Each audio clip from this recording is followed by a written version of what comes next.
Hello everyone, my name is Jose, and with Lucas, Bart, Susanna, and Tamia, we are the Group 1. We analyze the move Bread and Roast based on the concepts of redistribution and recognition.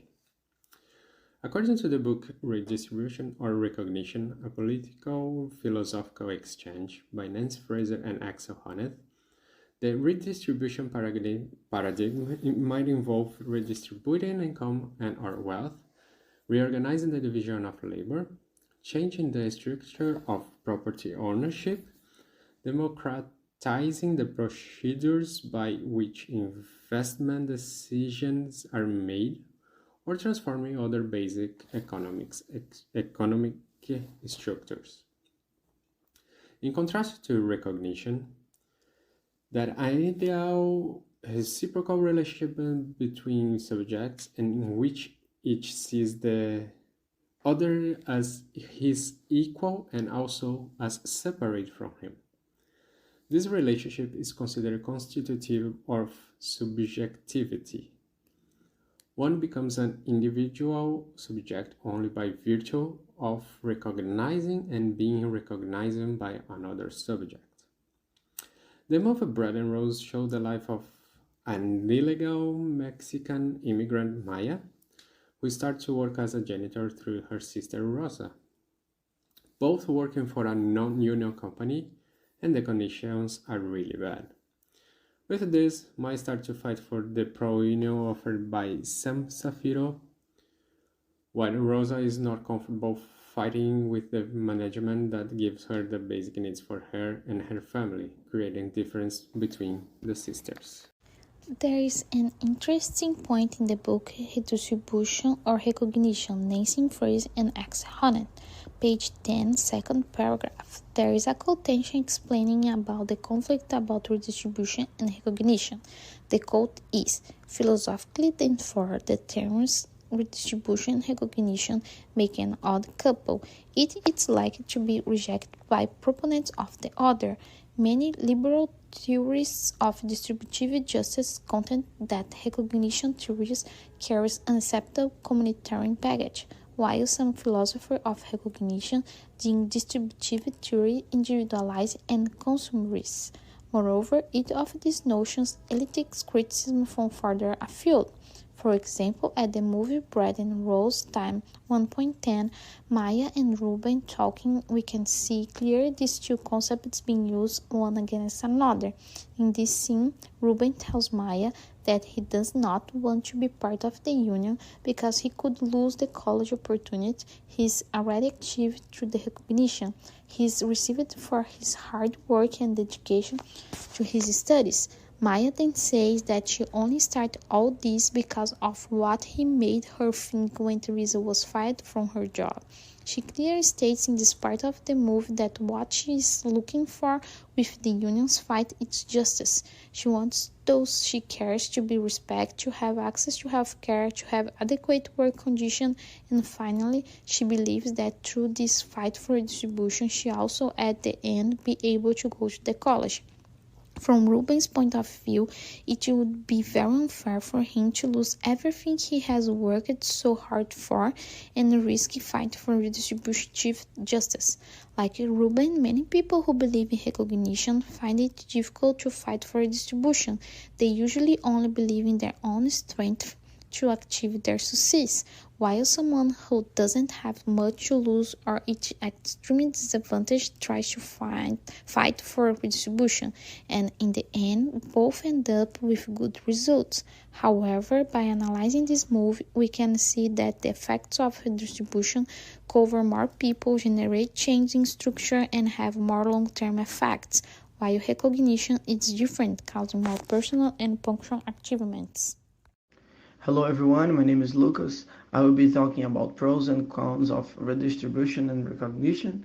The scene I chose was the union meeting for janitors, and the quote was on page 10, paragraph 4, is, I shall start instead by considering redistribution and recognition in their political reference. I shall consider them, that is, as ideal typical constellations of claims that are currently contested in public spheres. From this perspective, the terms redistribution and recognitions referred not to philosophical paradigms but rather to folk paradigms of justice, which inform present-day struggles in civil society. Basically, the tension between redistribution, which is the economic justice, and recognition, which is the cultural justice, is shown at the Brad and Rose union meeting scene at 54 and 25 time marker, where janitors seek to settle demands for a raise. The union leader argues to raise the wages and worries about whether there may be job losses, but he also stresses the social value and significance of the genders, which is the folk justice paradigm of cultural justice. The quote from Redistribution and Recognition by Nancy Fraser says that there are competing justice discourses under contention here in Bread and Roses. The union leaders and janitors have to balance these struggles for justice. From the labor of domestic work to the sweat of the factory floor, the workers seek what a union can bring them in the cinematic quest for economic justice and cultural justice as well. In the movie, there is a scene around 26 minutes and 44 seconds when Sam explains that 17 years ago, co-workers who cleaned the wage were paid more and had more benefits than the people who work today and have no benefits, and that's why they should join the union and fight for improvements. Rosa loses patience with Sam and says that she can't fight and lose his family's sustenance to fight for the union, and she says that she doesn't even know what work is anymore and should be working instead of wanting to make a mess and disrupting the work of others. What Rosa stands for is recognition according to the book Redistribution or Recognition by Nancy Fraser and Excel. The term recognition, in contrast, comes from Hegelian philosophy, specifically the nomology of consciousness. In tradition, recognition designates an ideal reciprocal relation between subjects in which each sees the other as equal and separate from it. This relation is deemed constitutive for subjectivity. One becomes an individual subject only in virtue of recognition and being recognized by another subject. And what Sam is talking here is redistribution according to the book. Redistribution comes from the liberal tradition, especially its late 20th century Anglo-American branch. In 1970s and 1980s, this tradition was literally extended as analytical philosophers such as John Rawls and Ronald Dworkin developed sophisticated theories of distributive justice. Seeking to synthesize the traditional liberals' emphasis on individuals' liberty with egalitarianism of social democracy, they pronounced new conception of justice that could justify socio-economic redistribution. They both have a strong points to defend, and they spend their entire movie defending their own point of view. Now, I'm going to answer the following question. Are unions helpful in promoting social justice? Well, yes, unions play a crucial role in promoting social justice by advocating for fair wages, better working conditions, and equitable treatment for workers. The movie Bread and Roses, based on the real-life Justice for Janitors campaign, illustrates the power of the collective action in fighting for the rights of marginalized workers. Through unionization efforts, janitors were able to challenge oppressive working conditions and demand dignity and respect in the workplace. Unions act as a voice for workers who might otherwise be unheard, providing them with a platform to address grievances and negotiate with employers. By organizing strikes, demonstrations, and collective bargaining, unions empower workers to assert their rights and push for meaningful change.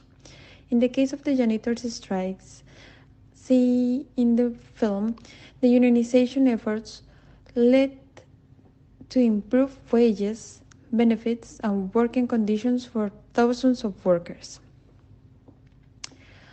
In comparison, one of the primary counter-arguments against unions' effectiveness in promoting social justice revolves around concerns regarding their potential negative impact on the economic competitiveness and job growth.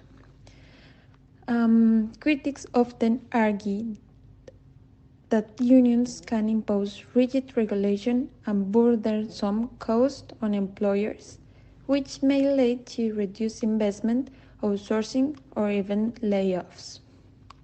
For instance, when unions negotiate for higher wages or enhanced benefits, employers may respond by cutting costs elsewhere, potentially through workforce reduction, automation, or relocation of operations to areas with lower labor cost.